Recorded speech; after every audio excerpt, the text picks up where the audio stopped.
let's do a short practice. This is called a minute to arrive. So if you're comfortable, just close your eyes and bring your attention to your breath. And just see how you're breathing. And as you breathe in, just slowly elongate your breath. Breathe in and expand your belly. Breathe out and contract your belly. Breathe in, expand your belly. Breathe out and contract your belly.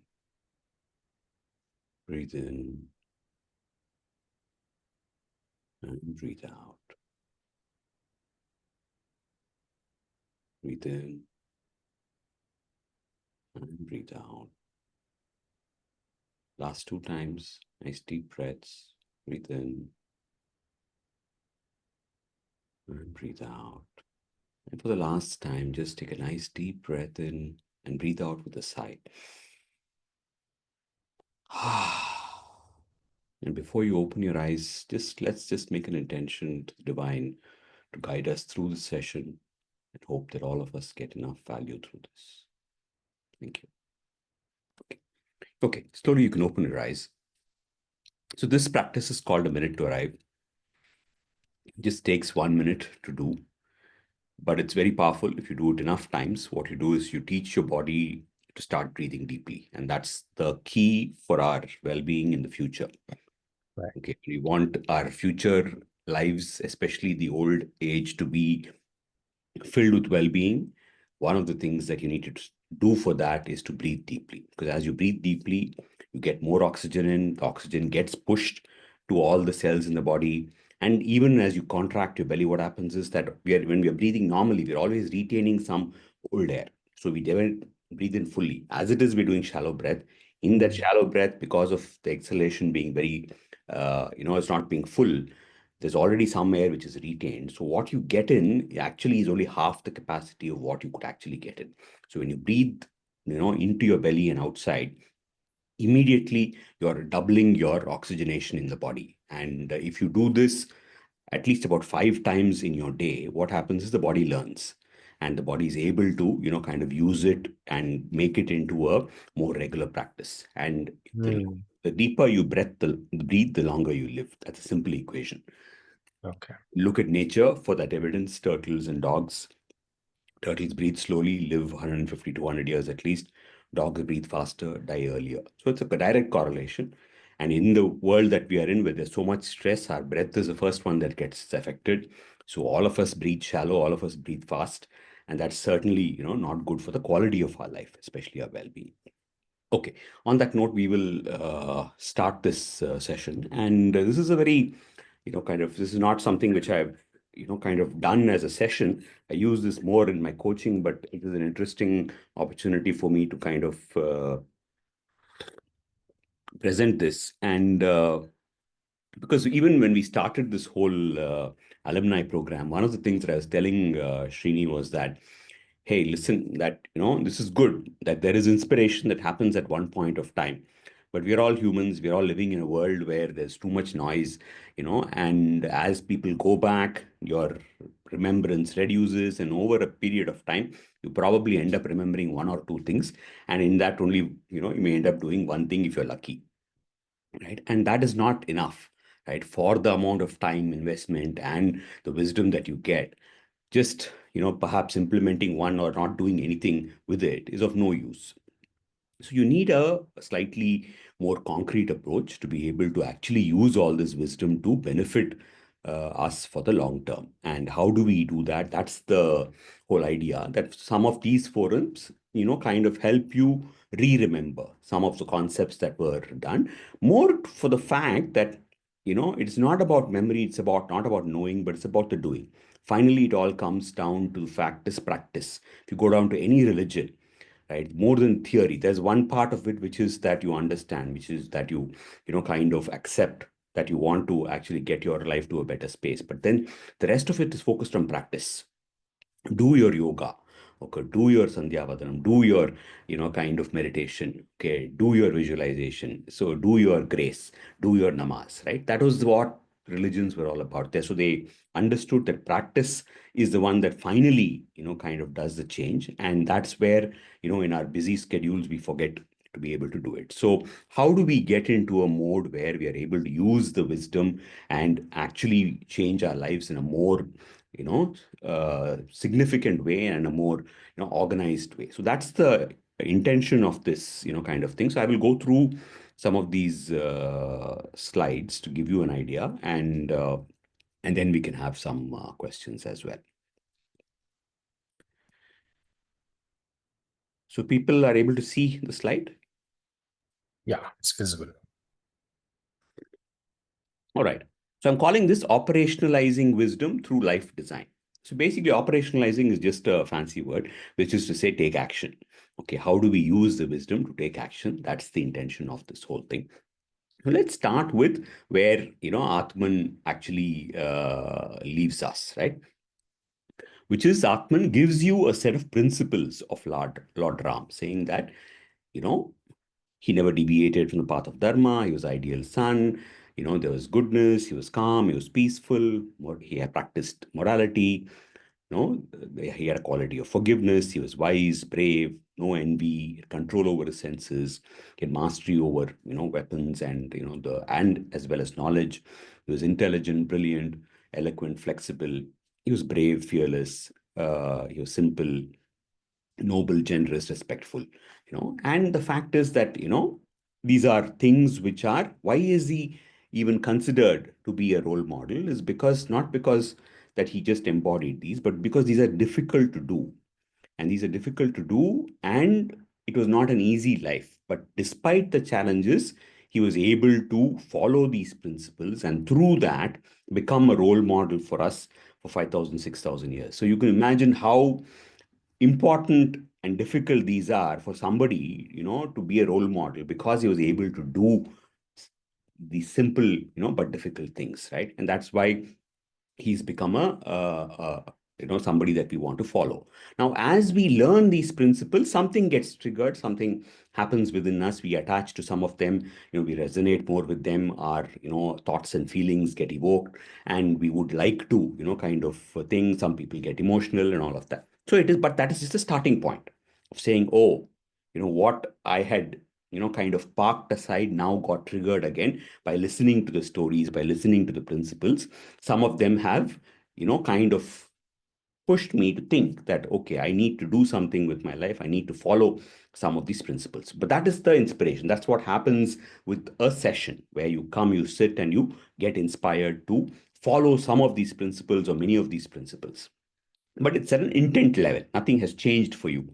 Okay, just by listening to the stories, some things change, but if you listen again and again, more things change. But just listening to it once or twice is not going to change your life significantly. It provokes a certain level of curiosity, a certain level of awareness. Okay, so from here, so this is the set, that this is the guidance, this is the guiding principle, right? Now there are more guiding principles that we could kind of go to. If we go into the Hindu kind of text, and then you look at Bhagavad Gita and other reference materials, there are more guidances which come, which are kind of similar, but also kind of add a few things: truthfulness, non-violence, non-stealing, compassion, forgiveness. Uh, be sweet in your speech, tithing, which is you donate your time, contribute, be free of sin, acceptance, oneness, listen to self-conscious, enlightenment. And not only in Hinduism, most religions, if you go to the core of all of them, are talking of only these principles. There, it's all maybe said in slightly different words, but fundamentally, it comes back to the same thing, saying that adopt principles which are of higher, consciousness, and practice it. And that is what makes you a better human. That is what gets you towards enlightenment eventually, right? So this is the guidance. So these are things that you can search somewhere, you can read somewhere, you can go to a session, and these are kind of offered to you as choices. So this is nothing more than a choice. This is the thing saying, these are principles of Ram. These are principles that Hinduism talks about. These are principles, that are good for you to adopt in your life. But what do you do with it? And that's where, I'm saying that if you want to live your best life, there is something that you have to do with this. First is, of course, this whole concept of understanding. Without understanding and feeling, that you don't actually get provoked to change. The first stage, of course, is to listen. to understand, to become aware, and to kind of resonate with that, so that that then generates a feeling for you. And through that feeling, you are actually kind of evoked and inspired to take some action. Then the second part, of course, is to actually practice it. That whatever you have learned, if you want to adopt that principle, then there is something where you are not yet practicing that principle fully. So you need to practice it. That's your second step of things, saying, how do I practice? As you keep practicing, you become. So you change from who you were, you practice, practice, practice, you become better. Okay. And then eventually, as you keep on doing and you keep on becoming, then there is a state called being, where these things become part of you. And that is when it becomes what is a being, that I've incorporated that principle and I've become that principle. And now I'm a being who embodies that principle. Now, through that being, you are experiencing and expressing in life, which is what is the expression. Now I'm standing and talking to you, that is an expression. What is the experience? You're experiencing life in different dimensions, through your career, through your finances, through your society, through your family, through your relationship, through parenting, through hobbies, and so on. So there are different dimensions in which you experience life. And now all those expression and experience eventually changes to something better when you become that. When the being changes, your expression changes, your experience changes. Through that, it goes into another cycle where your understanding deepens, your feelings become better, and then you practice more. So it's a spiral. This is the spiral of evolution, which eventually can take us towards an enlightenment. Now, most people are first not even trying to understand. Okay, if you understand, then you're not practicing. If you practice, you give up. Okay, but it takes a significant amount of practice to actually become and to become that being. And that's where the struggle is, that we stop with understanding, sometimes not even kind of going beyond that. Sometimes we stop with a little immature practice. So, but this is a cycle where you have to, it keeps continuing, but there has to be a continuous effort. There has to be traction. There has to be movement. Only then, things change for you. So now the question is, how do we typically operate? So we as, typically, what is a cycle of change, right? First, there are circumstances which tend to trigger us. And through those triggers, what happens is it generates thoughts and feelings. Two buckets that get generated. Now, these are preceding any action. If you go back and see, why did I do something, right? There will always be a thought and feeling attached to it. No action is taken by a person without some preceding thought or feeling. So all actions are preceded by some thought or feeling. Now, these actions are the ones. The action can be, a physical action, can be a decision, and then these cause the results. Now, what happens normally is that when our results are not favorable, we end up focusing on the circumstance. I did not get promoted because, there was a quota. Okay. Something did not happen because somebody did not behave that way. Those are circumstances. And that's the message of the Ramayana also, is that circumstances are not in your control. Circumstances will be circumstances. They will always trigger you.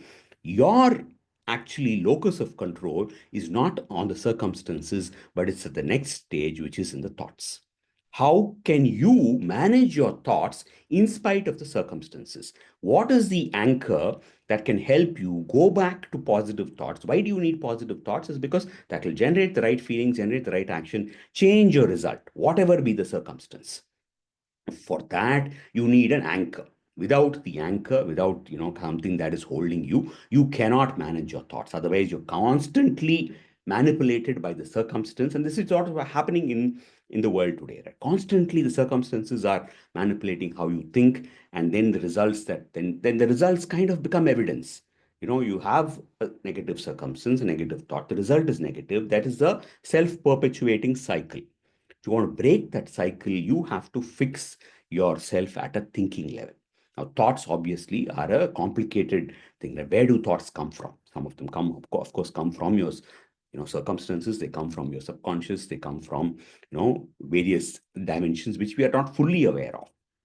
So if you want to be able to change your results, your locus of control has to be on the thoughts to influence your thinking. that is your mindset, there has to be inner work that has to be done. If you do enough inner work, despite the circumstances, your thoughts can be positive. And that is really the example that Lord Rama offers us. That is, the circumstances were so bad. You could imagine all the difficulties that could possible happen to him. But he, in spite of that, how did he manage that? He didn't manage the circumstance, he managed himself. And the starting point of that is his thoughts. So for you, the lesson is, how can I continue to engage in positive thoughts in spite of my circumstances? You cannot do it logically. You have to need a deeper anchor, which is where the principles come in, which is where the spirituality comes in, which is where the practices come in. So let's explore your life design. So this is a framework. It's a slightly broad framework because I wanted it to be a little bit comprehensive and for you to understand the dynamics of what is over here, because we think everything is simple. It's not necessarily simple, but it's not very complicated either. Okay. So now we want to consciously design a life where we can make progress. Okay. So how do we consciously do that is the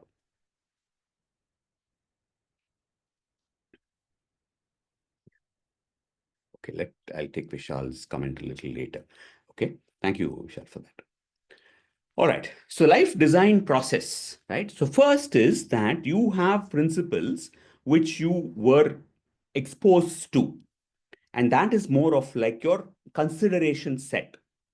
What you pick from that is what I call as your virtue compass, that you have to select. You have to say, okay, what is important for me? From whatever I'm exposed to, I select my own virtue compass, and I also select what are my values. Okay, which is what do I value most in life. And what you see with values is most people want to look good with values. They want to select those values which will make them, which are more aspirational, whereas your values are actually at play all the time. And the greatest indicator of your values is your decision and your results. Look at your life. That will tell you your values. Examine your life carefully. What are the results in your life? What are the decisions that you've made? Those were made based on your values. Those are your values, and values are both good and bad. And there are spectrum of all of them. So, but the idea is that if I want to make myself better, can I aspire to choose values which are relevant to me? Not just adopt things which are, kind of being said somewhere, but to say, okay, I have a value for, say, comfort. Now, how do I understand it and use it so that it doesn't, it continues to support me and doesn't do damage, right? So where do I kind of draw the line? So those are the things that we want to explore with the values. First, knowing that what do I value most, and what is it that, that I want to continue to value more. So from those guiding principles, you start at the higher level. We need a thing, a platform or a thing to kind of guide us. So that is what is the principles, which is like, and all of these have, your religions have principles, your constitution has principles, companies can do a better job. They only have values. Okay, but principles are a set of actionable things which you adopt, saying, these are important for me. This will become the guiding principles for my life. Most people don't have this. It is there somewhere at the back of your head, but it has to become more explicit for you to actually be able to work on that. From those principles, then we start creating what I call as a life map. These life map has different stages, and I will, kind of take you through some of those stages one by one. So when you actually figure out your compass, this is something which has come from this model called heroic or optimize, where they say, okay, you can choose, and this is their offering of saying what do they think are some of the top virtues that a human being or a leader should adopt. So it says wisdom, gratitude, love, curiosity, self-mastery, zest, courage, hope. Okay, those could be the set of principles that you adopt and that you want to use in your life. But these are all recommendations. Again, what actually you need to have is my virtue compass over here. And what can you, my virtue compass? So I'm showing you some of the things that I have picked up over time, which is from what I have said. What are the things that I actually want to follow, what are important to me, which I have seen and then, kind of adopted. And then it becomes a set of things, statements, which you can use. Authentic. I want to be authentic. I want to do good. I want to be simple. I want to be full of energy. I want to be emotionally stable. I want to be fit. Have a, positive orientation. So things, there are statements. The point is that these statements have to be picked carefully. And the idea is that these are not statements that you just pick and kind of leave, but you pick with the intention that you are actually going to become that. This is it. If somebody sees, kind of me, and it's not that everything will happen immediately, but this is my guiding principle. These are the things that are important for me in my life. So when I make decisions, when I take actions, I'm always going to prioritize these aspects which I've put over here. So that becomes a starting point of my principles. Then you actually introspect on your values. And values, as I said, don't make it too aspirational, make it something which is true for you, which is important for you.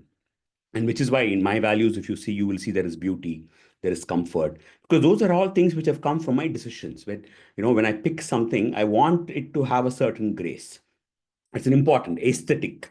That aesthetic is important when I make decisions. So it means I value that more. So when I have a choice, I will always go for something which is aesthetic.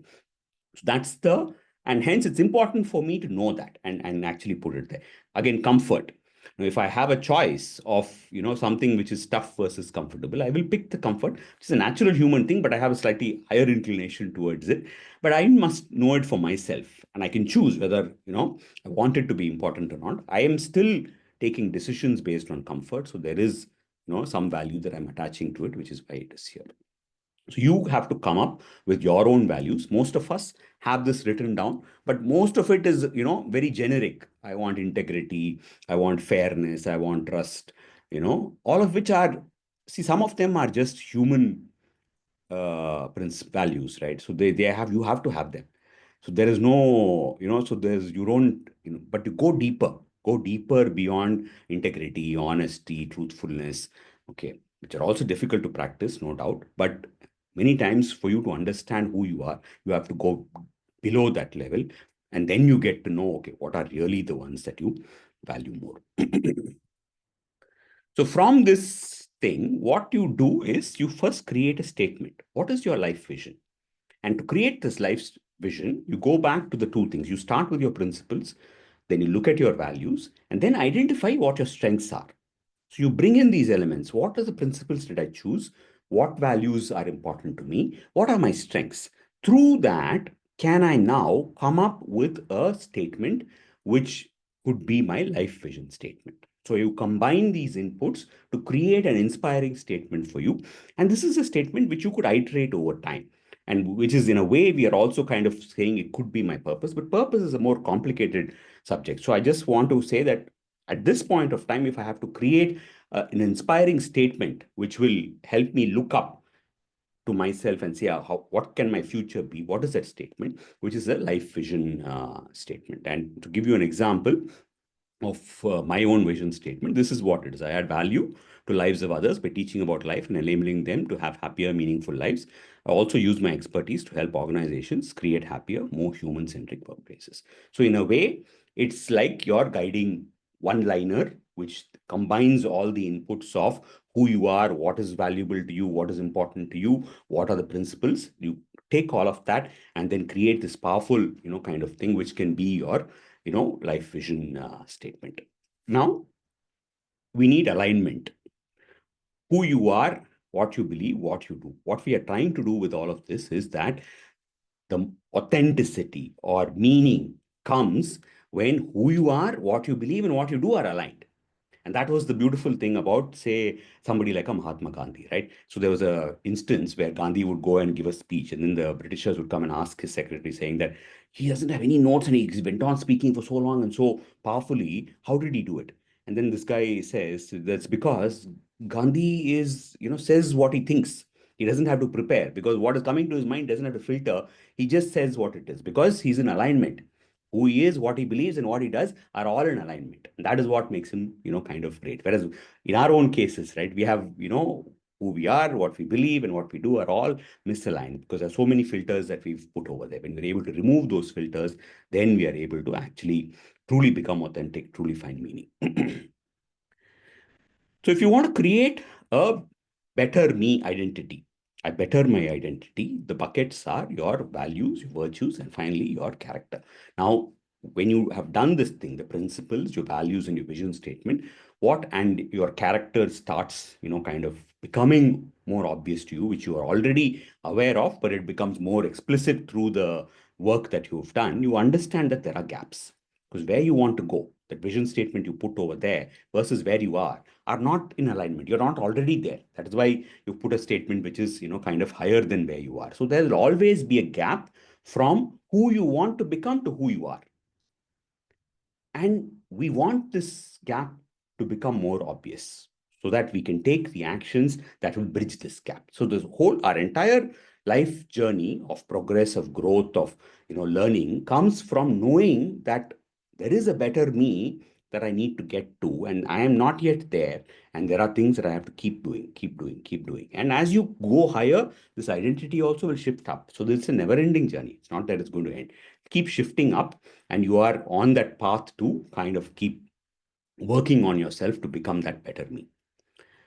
So you know your gaps, and then of course what you need to do with those gaps. That's the next step, right? So there are a few things that you could do. So a simple way to address these gaps are to first pick your top three themes of, based on your identity gaps. What are the top three themes that you can take? Because there are many things that you have to fix. If you really go deep enough, so there's not one or two things, there are many things that you have to fix. Pick the top three.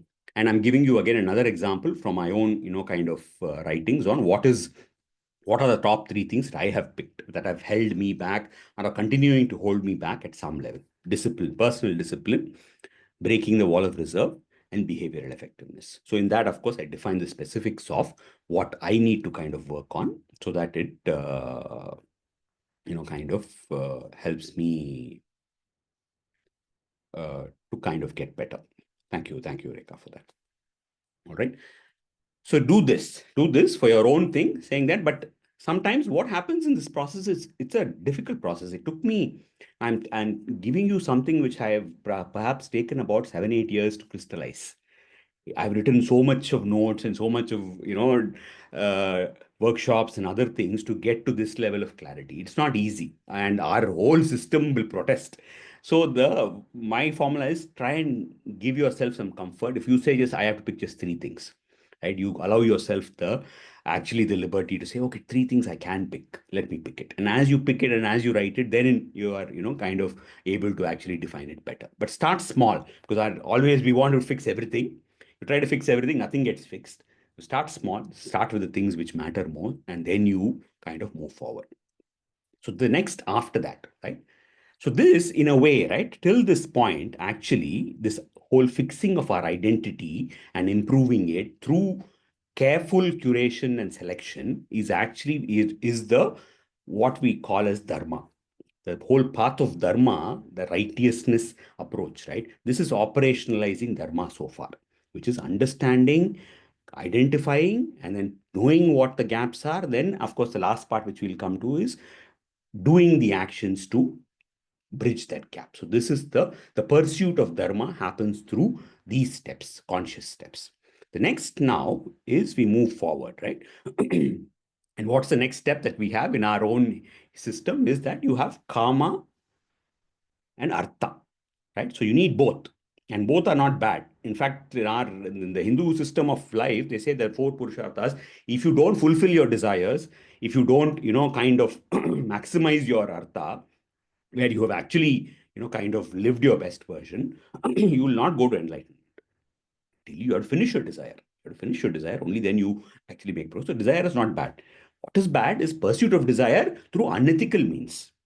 When you have not used dharma and you pursue pleasure in an unethical kind of manner, that is bad. That is where what thing. But actually, if you want to fulfill, you can go, you can have fun, you can eat whatever you want, you can travel, but follow the principles. If you follow the principles and you kind of acquire your, fulfill your desires, that is completely, not only needed but also expected, because that's one of the purposes that we are here in on earth. And so life expectations. So you clarify your life expectations across different dimensions. And this is a, powerful activity because we've never done this. We will do all kinds of goal setting for our companies and for everything else. But in our own personal life, we've never sat down and clarified what exactly do I want from my health? What exactly do I want from finance? What exactly do I want from my career, from my relationships, from my entertainment, from my spirituality, from my self care, quality of life?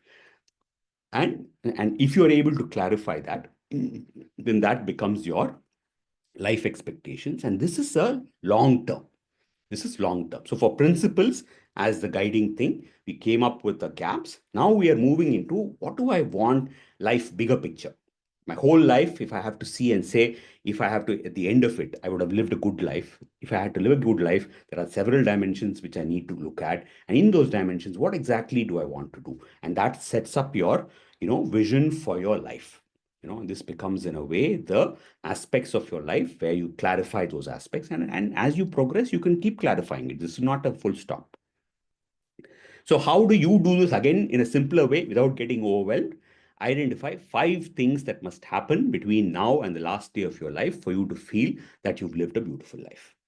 So again, there are many dimensions, there are many things that you can aspire. If you want to simplify it and actionize it, first start with 5 things. 5 things that must happen. And to give you an idea of what some of them are, over here, I've put my own example again, which is what are the 5 things that must happen in my own life for me to say I've lived a good life. One is health. I want to be in great health till the end of my life. Lots of energy, fitness, and positivity. Me and my family are happy with each other. We live our life's purposes, reach our greatest potential, and have a happy, healthy, peaceful life. Contribution, wisdom, and mastery. And I live the good life. I want to experience life, the goodness of life also. So for me, these are the 5 things that I want to kind of put in place. So now we have that is mostly to do with the kama part, which is desires, right? And then, of course, we have artha, which is the pursuit of wealth, pursuit of prosperity through our own strengths, through our own, kind of thing. How do we do this? You identify your success goals. Okay, what are your clear success goals? And in those success goals, you put the financial metrics. There's a concept called residual value of life, saying that, from now on, if I want to have a good life, how much money do I actually need? Okay. And it takes a little bit of time to kind of get that number, but then that is the number. Once say for example, if for me the number is about 25 crores, and if I get 25 crores, I don't need any more money for my life. I can whatever happens in my life, kids education, marriages, travel, medical, all of that, that's pretty much the upper limit of what I need. So if I identify that, then that becomes a number, which once I get that number, then the rest of my life is a contribution that I don't need anything more than that. Now I know very clearly that this is enough. And we don't know that number. We get that number, we want more. If we don't have that number, we are, kind of pursuing it. But sometimes it's important to see what is that number for you. It can be any number. Can be 10 crores, 25 crores, 50 crores, whatever it is, right? But you get that number so that okay, this is for me. If I get more, then I need to kind of do something more with that. So you have your goals around different dimensions. Those become your success goals. Now, to meet all of this, right? Uh, we have reached the recording limit. Okay, all right. So there is something called life sentences. Now, this is all good from a positive angle. This you're clarifying. We're clarifying several aspects. We're trying to get our own goals. But now we have imposed something called life sentence. What is a life sentence? When you go to a court and you get a life sentence, what does that mean? You're put in jail for the entire life, right? So we have also created our own life sentences. And this is where the pursuit of enlightenment comes in, because through these life sentences what happens is that you limit yourself, and our whole growth of spirituality, of our growth for our own the sole purpose, comes from some of these aspects where you need to learn and grow beyond the limitations which were imposed on you. And some of these things sorry.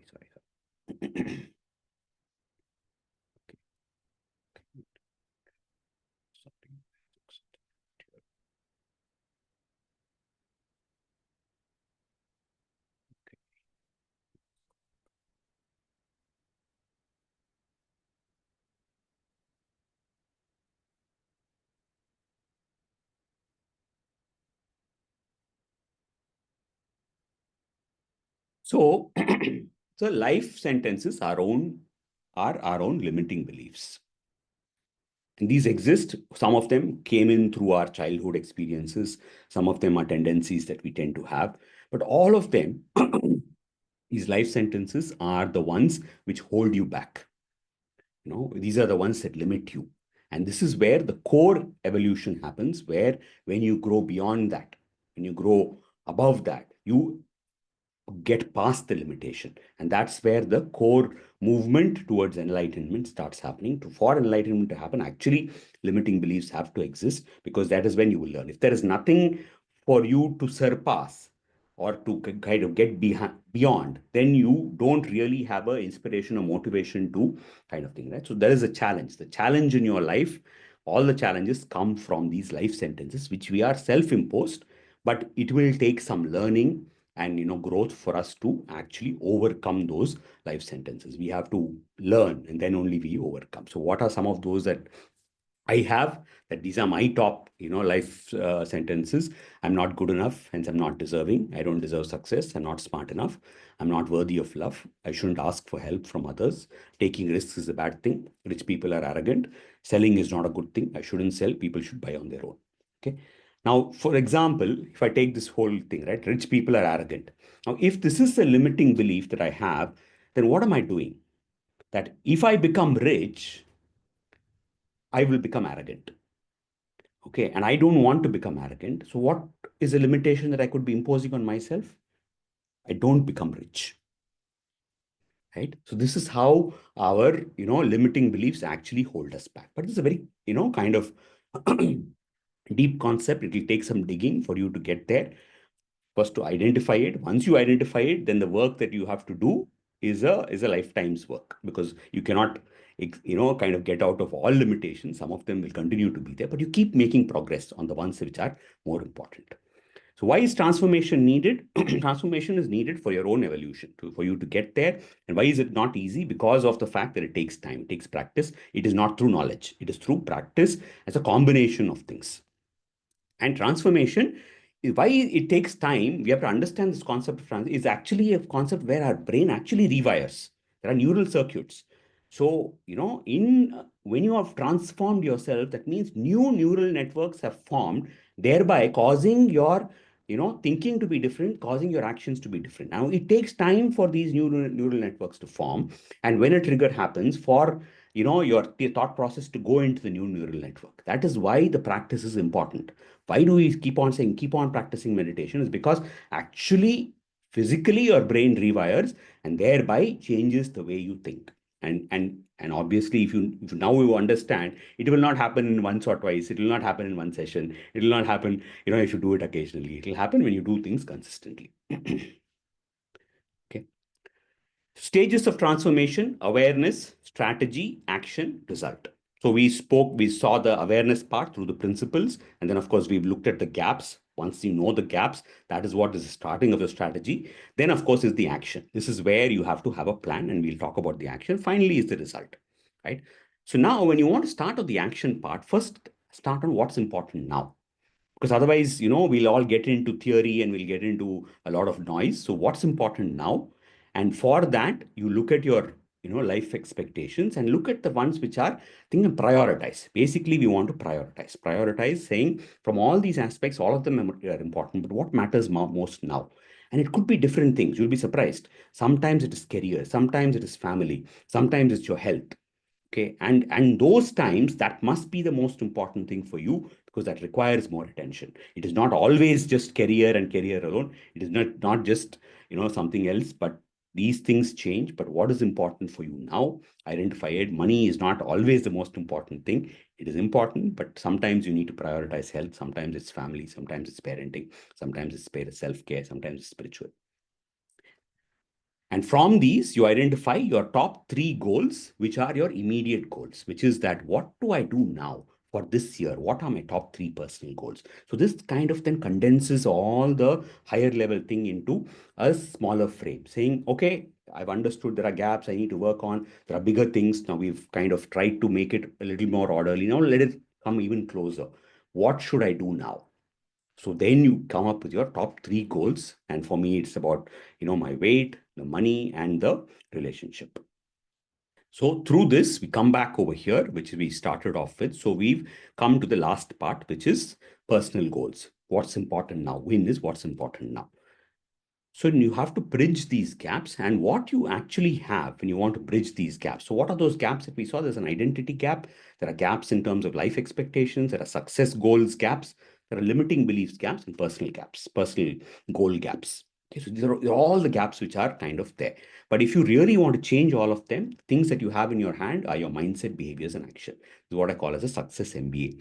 Okay, your mindset, behaviors, and actions are the ways in which you can change this, and you use through years of practice, I've realized that some of the key pillars which you can use for your holistic transformation are sitting in these elements. It starts with sleep, it starts with food, gratitude, meditation, breathing, visualization, movement, relationships, purpose, emotions, mindfulness, and work effectiveness. If you can identify these are the key pillars which actually contribute to our transformation. Now, why have I put these things? Because from these you pick specifics.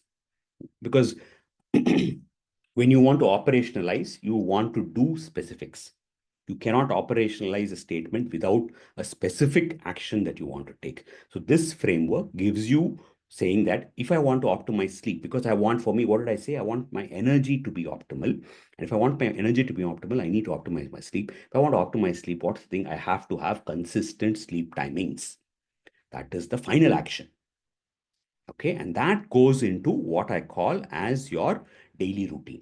Now you take all those actions, put them into routines, and that is the way in which you're actually able to do it. So in the morning ritual, what will I do? And make buckets, and these are called as, what you do is habit stacking. Attach it to things that you're already doing so that you remember to do it. Create rituals in your day. So that's now the big thing has now moved into themes. From those themes, you've actually selected very specific things and put them into your day so that every day you are making progress. That's the final thing, which is, and habit stacking is something you can do where you attach it. The last part of this is you need to track it. If you don't track your progress, again, you'll fall back, you'll give up. So you need to track those progress, and through all of this, you create something called as a self contract, which is from all the gaps, from what I've identified as doing, let me create a self contract. Self contract will look like something like this, okay, which is the themes that I want. In those themes, specific actions that I want to take. Okay, and now if I were to put all of this into a single template and say that how are you going to operationalize this, this is the template that you can use. I have an Excel sheet which also I can send you. So you start with your principles. From that you choose. You identify your values. What are your strengths? What is your life vision statement? Through from this exploration, what are the gaps that I want? My top three, growth themes, my life expectations, the must do's from those life expectations. What are my success goals? What are my limiting beliefs that are holding me back? And how do I? What is my life balance? Where is my life balance currently at? From that, what is the priority with respect to? Is it my health? Is it my career? Is it my relationship? Is it something else? Spirituality, whatever. Then my immediate goals. And from this, what is it that I need to do through the pillars of transformation? What are the things that I can specifically pick from sleep, from diet, from meditation? What are those things that I can actually put in? And I create my daily GPS, which is also called as a self contract. And I put those items into a frame of rituals and I track this. So now I will stop the share here. There was a lot of information that I gave. Okay. So I know that's lots of things that came at you, but I wanted to give you a comprehensive thing. You pick what is useful to you. But basically, the idea is that you need to think of this from in the frame of actions. Unless you do something every day, your life will not change. What you have is your day, and hence everything else is has to come finally into this day. Now a day can be different from another day, but fundamentally that, if you want to change has to happen in the moment. It has to happen in what you do, and most times if you don't remember to do it, you'll never do it. So how do you keep the frame of day to take action? And then what you're only doing through all the other processes is to choose. and to select and to curate and to kind of put it over there, but always knowing that these actions are not just for the short term, they're also for the long term, and eventually they will change your identity. They will perhaps take you to enlightenment. On that note, let me stop. I will open it up to questions. I know there were a few things on the chat. Do you offer this as a course of self-discovery? Not yet, actually. I do this as part of my coaching because it requires a lot of dialogue, and it's a thing. But yes, I think I must do it as a course as well. And actually, thanks to this session, some of these things which were a little bit dispersed in my head, I was actually able to kind of put it together into a frame. So thank you, Atman, for that opportunity. And hopefully I will, kind of create a course from it. But yes, it has all the material. I'm happy to send out the presentation and the template because, I've put my examples over there to tell you, because it can be a good starting point. You can just use that and then edit it for your own kind of thing. It's easy for you to do it. Otherwise, doing it from scratch is very difficult. On your own, you kind of get bogged down. Correct. I mean, without one sense of direction and framework, we just go in 100 directions, right? So this is very helpful, Sriram. Thank you. Thank you for that. I had one more question, if I could ask. Yes, yes. The whole values piece of it, right? In the initial stages when we get to it, um, is there a test or something that we could I see, for example, there Yeah, is yeah. something called Barrett's test, which is now no longer free. Their website turned out to be with a cost. I was just Uh, thinking maybe it is worth the investment in self, but initially to get the thinking starting, would you recommend anything? uh, there is a, forgetting the exact name, there is a site called PERMA, which is by Martin Seligman. Uh-huh. It's called Positive Psychology. In that, he has a test which is free.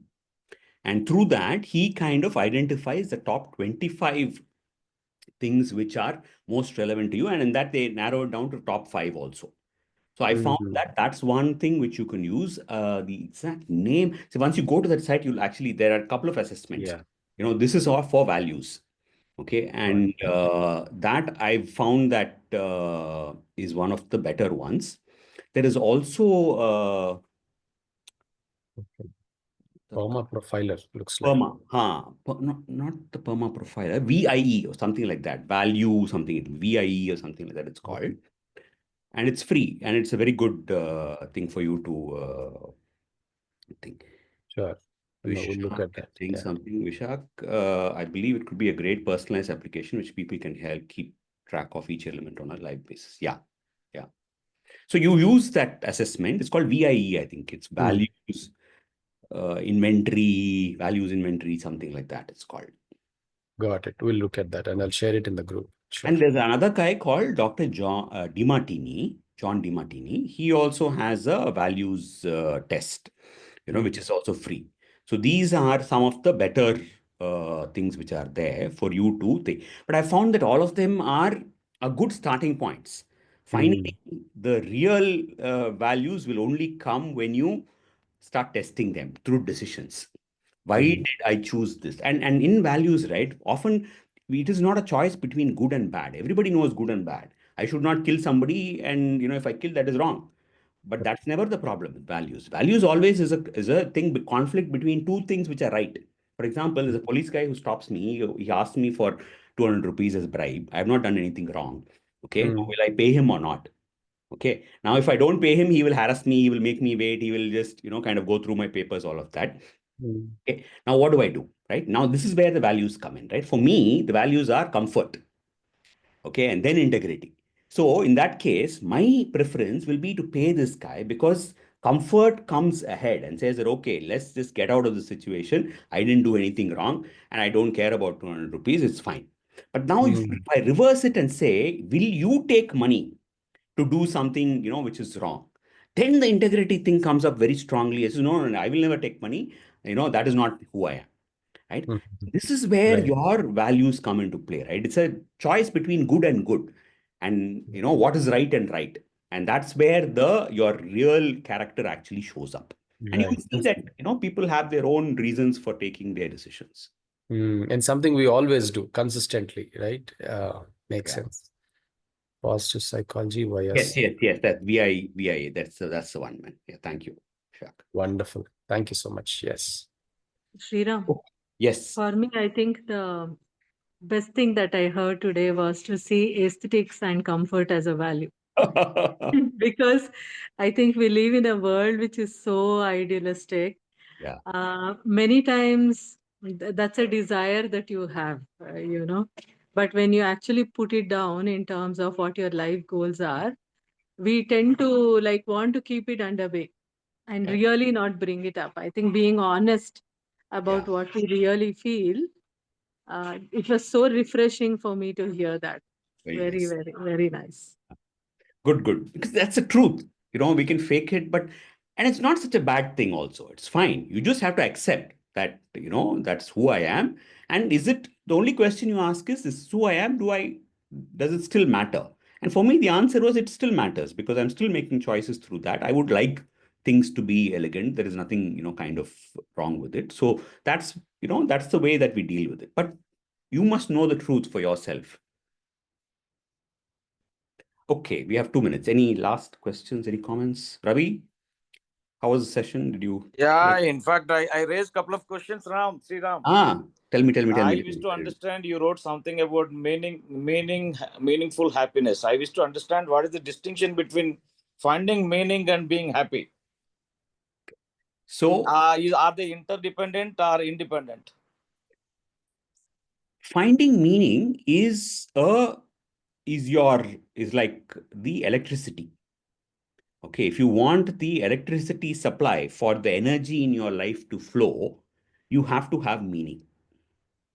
Okay, so that's the core. Now happiness is a broader concept. That is a finally, is a feeling which is generated. Meaning, finding meaning is one of the drivers of time, but happiness could also have, other linkages, which is that you could do something meaningful and you could have some very difficult times in finances, you could have very difficult times in relationships, and that could still affect your happiness to an extent. But meaning is on its own is like the attaching yourself to the power supply, saying, if I do this, I get energized, right? That's one of the things. Invariably, if you find meaning, it can also provide happiness. It does enable your happiness, but happiness could also get affected by things which are not there. But our pursuit of meaning is important, not only in, over here, but even if you take an organizational context, right? People often leave because they don't know why they're doing what they're doing, and that is when the energy goes down. That is when disengagement happens, because I'm doing all of this, but I really, does it matter? What's this, day in and day out I'm coming and spending time, and I don't see what is the purpose of all of this. Then disengagement starts. So meaning plays a part in everything that we kind of do, and that's where, even if you look at, at homes, right? And why housewives get frustrated is because they're saying, I'm doing all of this, but really, I mean, what is this every day in and day out? I'm just taking care of the kids. Is there some, reason that I'm doing it, right? So you have to find that meaning. And when you find the meaning, whatever you do, you don't even have to change what you do. It just reframes your mind to understand that what you're doing is important. And that's all it takes for, you to get energized. Okay, thank you, Sriram. In fact, I get confused most of the times because sometimes you add meaning, but you may not be happy also. Yes, And it's but okay, right? Happiness, and happiness, see, we overrate it from thing that you can never be happy all the time. That's another thing that I've discovered is often, even though I work in the space of happiness, is that, it is not a concept where you can all be, but you can have meaning all the time. You can thank you, have purpose all the time. thank you, Sriram. Happiness is a consequence. It happens, but you do the right things, and eventually, actually, the goal is to move from where you are to a better state. That is actually, in my own research, it is the happierness which is more important than happiness. If I can be happier than what I used to be, that's a good achievement. Thank you, Sriram. Very insightful session. Thank you so much. A lot of questions are coming, and the moment somebody is raising questions, indicate that the program is outstanding. Very good. Thank you, man. Thank you. Appreciate it. Absolutely. Right. We are Absolutely. on I want to time. take a second, Sriram, to also say that you have actually put out your thinking of your own journey. That was brave and that was really inspirational personally for me. No, if I don't put that, you cannot relate to it. These become very thing. I was also thinking, saying that, how much of it, but if I don't put it, these become slightly vague and difficult to think. The moment it is there, then the relatability to that actually increases significantly. Very And true. Very true. Yeah. so, From theory, you yeah. actually brought it down to a live example, that too of yours. So wonderful. Please do share. Would be really excited to sit and munch through this in a peaceful time. Any material that you think you could share, please do. But yeah, huge thank you. Huge thank you Thank for you. doing this Thank today. you, everybody. Sriram, finally, is it possible to share your PPT? Yeah, I'll send it. Not a problem. Kindly. Right, thank you, Sriram. Okay. All right. Thank Thank you. you. Good morning. Thanks, Thank everyone. you. Have a Hey, good you day. made my day. Namaskar. Thank you. Yes.